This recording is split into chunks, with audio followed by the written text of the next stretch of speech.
안녕하세요. 크리스천 영성학교를 여는 신목사입니다. 오늘은 코로나 이후의 세상에서 크리스천은 어떻게 살 것인가 라는 제목을 한번 생각해 보겠습니다.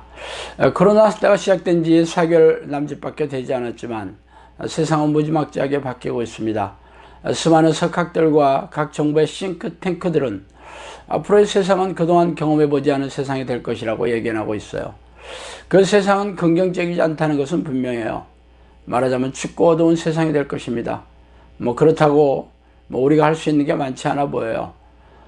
이번 사건은 우주선을 쏘아 화성 탐사를 하면서 기고만장한 얼굴로 으스대면서 온갖 교만과 오만의 껍데기가 한낱 하찮은 미생물에게 짓밟히는 인류의 민낯을 고스란히 보여주고 있습니다.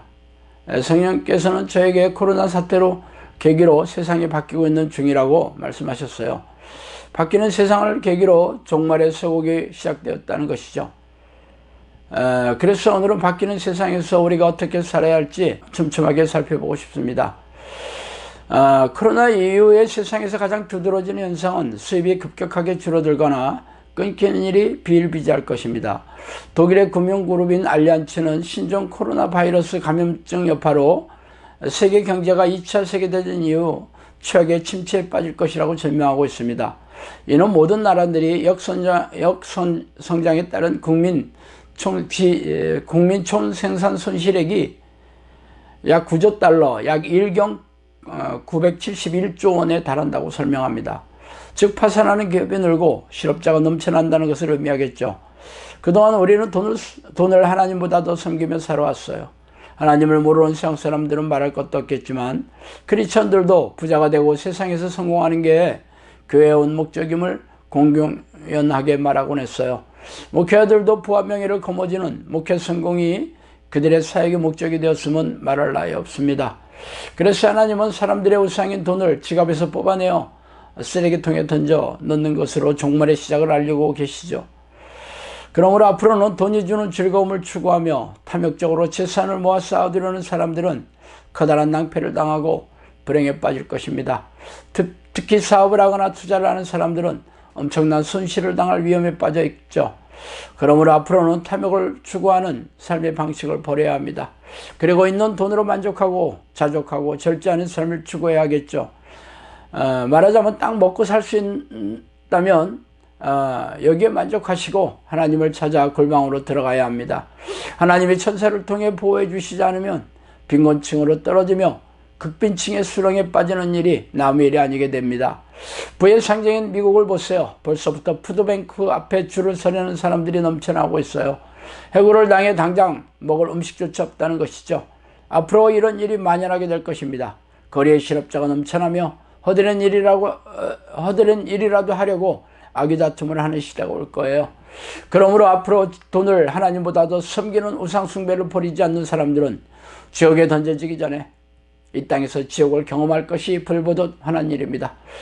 두 번째로 사람들의 마음이 험악해져서 무차별하게 사람 폭력과 살인이 일어나고 싸움과 분열이 흔한 일상이 될 것입니다.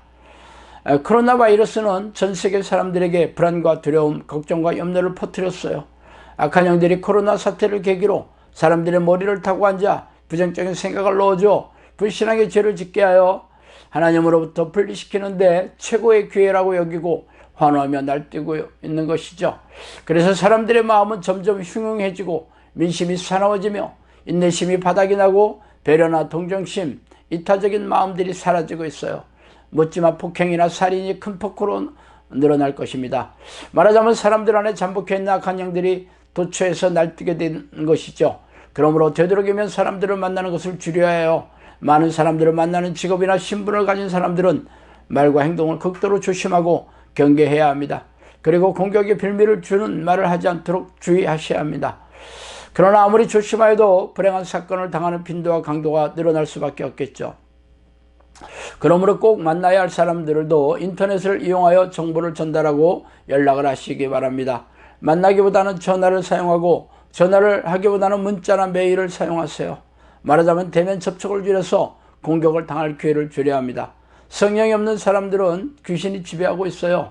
귀신이 하는 일은 죄를 짓게 하여 하나님으로부터 분리시켜 생명과 영혼을 사냥하는 것입니다. 종말의 시대에는 두려움과 공포가 쓰나미처럼 몰려옵니다. 지금의 시대가 바로 공포와 불안으로 가득 찬 사람들로부터 둘러싸이게 될 것입니다. 세 번째는 극도로 이기적인 사람들과 같이 살아가게 된다는 것이죠.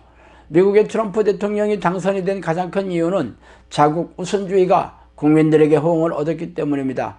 자국 우선주의는 다른 나라가 어떤 불이익을 당하더라도 상관없이 자신의 나라만 잘 살게 된다는 개념이죠.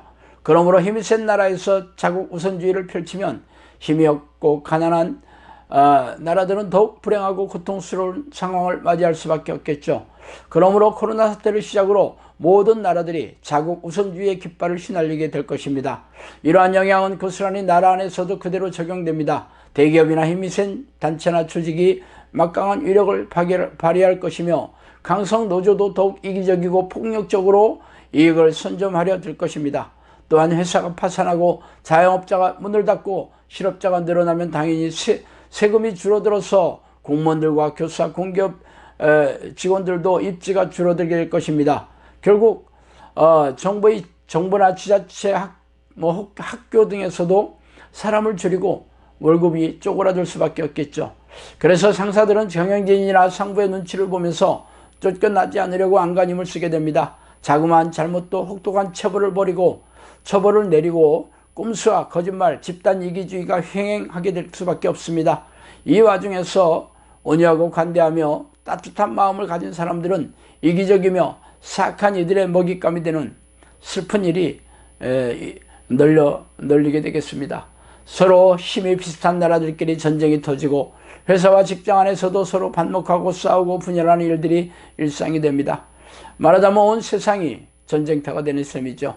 이런 세상에서 당신이 안전하고 평안하게 또 형통하게 사는 길은 오직 하나님의 능하신 손길 아래 들어가는 것입니다.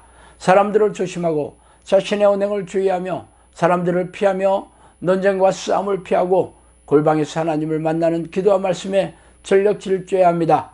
세상 어디에도 악한 영의 공격에서 숨을 길이 없기 때문이죠. 기도의 내공이 부족한 사람들은 기도의 내공을 쌓는 일에 전념해야겠고, 아직도 기도의 습관이 없는 사람들은 목숨을 걸고라도 하나님을 만나는 기도의 습관을 들여야 합니다. 시간이 얼마 남지 않았기 때문이죠. 날마다 자신의 마음이 평안한지 점검하시고 평안하지 않다면 절박하게 하나님을 부르세요. 제 검련을 가볍게 받아들인다면 이 땅에서 지옥을 경험하면서 혹독한 대가를 지불하게 될 것입니다. 자, 오늘은 여기까지 하겠습니다. 감사합니다.